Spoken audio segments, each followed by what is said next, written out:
ನಮಸ್ಕಾರ. ನನ್ನ ಹೆಸರು ಪಳನಿಸ್ವಾಮಿ. ಐಪಕ್ ಪರಮಶಿವಂಪಯ್ಯ, ಪಾಗನವರಂ ಗ್ರಾಮ. ಹೌದು, ಪಲ್ಲಡಂ ತಾಲೂಕು, ತಿರುಪೂರ್ ಜಿಲ್ಲೆ. ಈಗ ನಮಗೆ ನೀರು ನದಿ ಪ್ರದೇಶ ಆಗಿರೋದ್ರಿಂದ ಮೊದಲೇ ಸ್ವಲ್ಪ ಉಪ್ಪಾಗಿತ್ತು.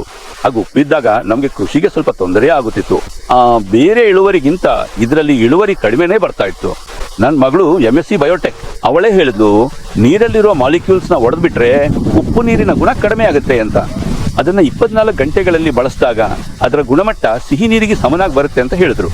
ಅದಕ್ಕೆ ನಾನು ಯಾವುದೇ ಅನುಮಾನ ಇಲ್ಲದೆ 2 ಮಿಷಿನ್ ತಗೊಂಡು ಹಾಕಿದೆ. ಉಪ್ಪಿನಾಂಶ ಚೆಕ್ ಮಾಡಿದಾಗ TDS 2300ಕ್ಕಿಂತ ಹೆಚ್ಚಿದೆ.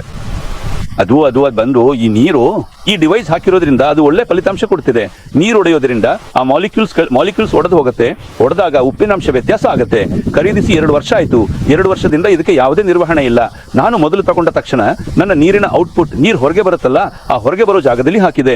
ಅದರಿಂದ ತೊಂದರೆ ಇಲ್ಲ. ಅದನ್ನ ರೀಪ್ಲೇಸ್ಮೆಂಟ್ ಮಾಡೋ ಅವಶ್ಯಕತೆ ಇಲ್ಲ. 2 ವರ್ಷದಿಂದ ಅದು ನನಗೆ ಚೆನ್ನಾಗಿ ಕೆಲಸ ಮಾಡ್ತಿದೆ. 2 ವರ್ಷದಿಂದ ತೋಟಕ್ಕೆ ಹಾಯಿಸಿ ಈಗ ತೆಂಗಿನ ಮರದಲ್ಲಿ ಇಳುವರಿ ಬಂದು, ಬೇಕಾದ್ರೆ ತೆಂಗಿನ ಮರ ನೋಡಿದ್ರೆ ನಿಮಗೆ ಗೊತ್ತಾಗುತ್ತೆ. ತೆಂಗಿನ ಮರದಲ್ಲಿ ಆಗ 2 ಗೊನೆ 3 ಗೊನೆ ಇತ್ತು. ಈಗ 4 ಗೊನೆ 5 ಗೊನೆ 10 5 ಗೊನೆ ಅಷ್ಟು ಇಳುವರಿ ಇದೆ. ಹೂ ನೋಡಿ ಹೇಗಿದೆ.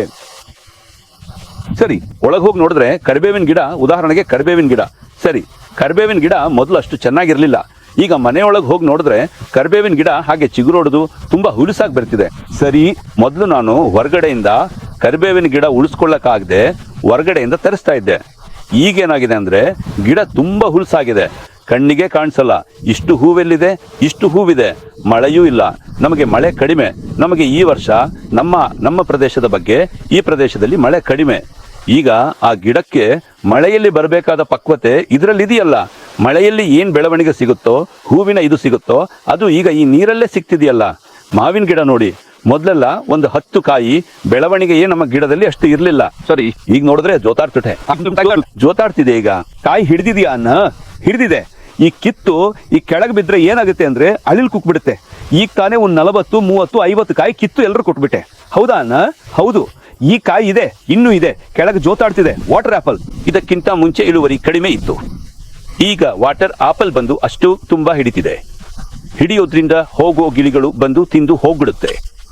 ನಮಗೆ ಸಿಗೋದಿಲ್ಲ. ಸೀಬೆ ಮರ ಬಂದು ಇದಕ್ಕಿಂತ ಮುಂಚೆ ಡಿವೈಸ್ ಹಾಕೋಕ್ಕಿಂತ ಮುಂಚೆ ಗಿಡ ಇತ್ತು. ಅದರಲ್ಲಿ ಏನೋ ಹೆಸರಿಗೆ 4 ಕಾಯಿ 5 ಕಾಯಿ ಕಿತ್ತುಕೊಂಡು ಹೋಗಿ ಅದನ್ನ ಗಿಳಿಗಳು ತಿಂದು, ನಾವು ಕಿತ್ತು ತಿನ್ನುವಷ್ಟು ಇಳುವರಿ ಕೊಡ್ತಿರಲಿಲ್ಲ. ಏನೋ ಇರೋದನ್ನ ತಿಂದುಕೊಂಡು ಹೋಗ್ತಾ ಇತ್ತು. ಈಗ ಆ ಡಿವೈಸ್ ಹಾಕಿ ನೀರು ಬಿಟ್ಟ ಮೇಲೆ ನಾನು ಮಾರುವಷ್ಟು ಡೆವಲಪ್ ಮಾಡಿದ್ದೀನಿ. ಹಲವು ಅಂಗಡಿಗಳಿಗೆ ತಗೊಂಡು ಹೋಗಿ ಕೊಡುವಷ್ಟು ಈ ವರ್ಷ ಎಲ್ಲ ಒಂದು 10,000 ರೂಪಾಯಿ 20,000 ರೂಪಾಯಿಗೆ ನಾನು ಸೀಬೆ ಹಣ್ಣನ್ನೇ ಮಾರಿದ್ದೀನಿ. ಮೊದಲು ಸಣ್ಣದಾಗಿ ಇರ್ತಿತ್ತು. ಏನೋ ಒಂದು 300 400, ಈಗ 600 ಗ್ರಾಂ ಕಡಿಮೆ ಇಲ್ಲದೆ ಒಂದೇ ಸೈಜ್ ಬರುತ್ತೆ. ಅದಕ್ಕಾಗಿಯೇ ಮಾರುಕಟ್ಟೆ ಮಾಡಲು ಸಾಧ್ಯವಾಗುತ್ತಿದೆ. ತೆಂಗಿನಕಾಯಿಯಲ್ಲಿ ತಿರುಳು ಮಾಡ್ತಾ ಇದ್ದೆ. ಮೊದಲು ತಿರುಳು ಬಂದು ಸಣ್ಣದಾಗಿ ಇರುತ್ತೆ. ನೀರು ಉಪ್ಪು ಇರೋದ್ರಿಂದ ಅದರ ದಪ್ಪ, ತಿರುಳಿನ ಗುಣ ಕಡಿಮೆ ಇರುತ್ತೆ. ಅದೇ ರೀತಿ ಎಣ್ಣೆಯೂ ಹಾಗೇನೆ. 10 ಕೆಜಿ ತಿರುಳು ಹಾಕಿದ್ರೆ 8 ಕೆಜಿ 7 ಕೆಜಿ ಎಣ್ಣೆ ಬರುತ್ತೆ. ನಾನು ಪ್ರಾಯೋಗಿಕವಾಗಿ ಎಣ್ಣೆ ತೆಗೆಸಿದ್ದೀನಿ. ಮೊದಲು 6 ಕೆಜಿ 5 ಕೆಜಿ ಬರ್ತಾ ಇತ್ತು. ಈಗ 8 ಕೆಜಿ 10 ಕೆಜಿ ಹಾಕಿದ್ರೆ 8 ಕೆಜಿ, ಸರಾಸರಿ 8 ಕೆಜಿ 7 ಕೆಜಿಗಿಂತ ಕಡಿಮೆ ಇಲ್ಲದೆ ಬರುತ್ತೆ ಎಣ್ಣೆ.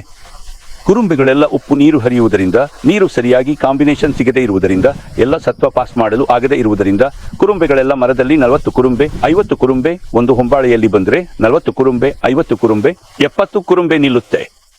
ಆದರೆ ಅದರಲ್ಲಿ ಒಂದು 10 30 40 ನಿಲ್ಲುತ್ತೆ. 30 40 20 10 ಹಾಗೆ ನಿಲ್ಲುತ್ತೆ. ಈಗ ಪೂರ್ತಿಯಾಗಿ ಒಂದು 40. ಅದರ ಬೆಳವಣಿಗೆಯು ಸ್ವಲ್ಪ ದೊಡ್ಡದಾಗಿದೆ. ತೆಂಗಿನಕಾಯಿ ಮೊದಲು ಸ್ವಲ್ಪ ಸಣ್ಣದಾಗಿ ಇರುತ್ತೆ, ಅದು ದೊಡ್ಡದಾಗಿದೆ. ಈಗ ಒಂದು ಹಂತಕ್ಕೆ ತಿರುಳು ನೋಡಿದ್ರೆ ಗೊತ್ತಾಗುತ್ತೆ. ತೆಂಗಿನಕಾಯಿ ಒಡೆದು ನೋಡಿದ್ರೆ ನಿಮಗೆ ಗೊತ್ತಾಗುತ್ತೆ ತಿರುಳು ದಪ್ಪವಾಗಿದೆ. ಅದಕ್ಕಾಗಿಯೇ ನಾನು ತೆಂಗಿನಕಾಯಿ ತಿರುಳು ತೆಗೆದು ಮಾರುತ್ತೇನೆ. ಇದು ಬಂದು ಒಂದು 40,000 45,000 30,000ದಿಂದ ಬರ್ತಾ ಇತ್ತು. ಈಗ ಒಂದು 70,000ದವರೆಗೆ. ನಾನು ಖರೀದಿಸಿದ್ದು 2 ಮೋಟಾರ್ 4 ಸರ್ವಿಸ್ ಇದೆ. ಈಗ ನನಗೆ ನೀರಾವರಿ 2 ಮೋಟಾರ್ 10 HP ಓಡ್ತಾ ಇದೆ. ನೀರು ಹರಿದು ಬರುತ್ತೆ. ಅದಕ್ಕೆ 2ಕ್ಕೂ ಹಾಕಿರೋದ್ರಿಂದ 2 ಮೋಟಾರ್ಗೆ ಹಾಕಿರೋದ್ರಿಂದ ಈಗ ಒಟ್ಟಾರೆಯಾಗಿ ನಮಗೆ ಯಶಸ್ವಿಯಾಗಿ ಕಾಣಿಸುತ್ತಿದೆ. ಯಾಕಂದ್ರೆ ಒಂದು ಕಡೆ ಹರಿದು ಒಂದು ಕಡೆ ಹರಿಯದಿದ್ದರೆ ನಾವು ಕಂಡುಹಿಡಿಯಲು ಆಗುವುದಿಲ್ಲ. ಅದಕ್ಕೆ ಒಟ್ಟಾರೆಯಾಗಿ ಹರಿಸಿರೋದ್ರಿಂದ ಎಲ್ಲ ನಮಗೆ ಇದರ ಫಲಿತಾಂಶ ಚೆನ್ನಾಗಿ ಖರೀದಿಸುವಾಗಲೇ ನಾನು ನಂಬಿಕೆಯಿಂದ ಖರೀದಿಸಿದೆ. ಮಗಳ ಸಲಹೆಯಂತೆ ಮಾಲಿಕ್ಯೂಲ್ಸ್ ಒಡೆದು ಬಿಡುವುದರಿಂದ ಉಪ್ಪಿನಾಂಶ ಸ್ವಲ್ಪ ಉಪ್ಪಿನ ಅಂಶ ಅದರ ಗುಣವನ್ನು ವಿಭಜಿಸುವಾಗ ಒಡೆದು ಬಿಡುತ್ತೆ. ಅದು ಗಿಡಗಳಿಗೆ ಬಳಸುವಾಗ ಗಡಸು ನೀರು ಮೃದು ನೀರಾದಾಗ ಅದರ ಪರಿಣಾಮ. ಉದಾಹರಣೆಗೆ ಸ್ನಾನಕ್ಕೂ ಅದೇ. ಸ್ನಾನಕ್ಕೆ ಸೋಪು ಹಾಕಿದ್ರೆ ಮೊದಲೆಲ್ಲ ಹಾಗೆ ಜಿಡ್ಡು ಜಿಡ್ಡಾಗಿ ಅಂಟಿಕೊಳ್ಳುತ್ತಿತ್ತು. ಈಗ ಹಾಗೆ ಇಲ್ಲ. ನೀರಿಗೆ ಸೋಪು ಹಾಕಿದ್ರೆ ಅದು ಎಲ್ಲ ತೊಳೆದು ಹೋಗುತ್ತೆ. ನೀರು ಒಡೆದು ಬಿಡುತ್ತೆ, ಮಾಲಿಕ್ಯೂಲ್ಸ್ ಒಡೆದು ಬಿಡುತ್ತೆ. ಅದರಿಂದ ಖಂಡಿತ ಇದರ ಫಲಿತಾಂಶ ಇದೆ ಅಂತ ನಾನು ನಂಬಿಕೆಯಿಂದ ಖರೀದಿಸಿ ಹಾಕಿದೆ. ಅವರ ಸಲಹೆಯಂತೆ ನಾನು ನಂಬಿಕೆಯಿಂದ ಖರೀದಿಸಿ ಹಾಕಿದೆ. ಅದರ ಫಲಿತಾಂಶ ಚೆನ್ನಾಗಿ ಸಿಗುತ್ತಿದೆ. ನನಗೆ ಕಣ್ಣಾರೆ ಕಾಣಿಸುತ್ತಿದೆ. ಧನ್ಯವಾದ. ನಮಸ್ಕಾರ.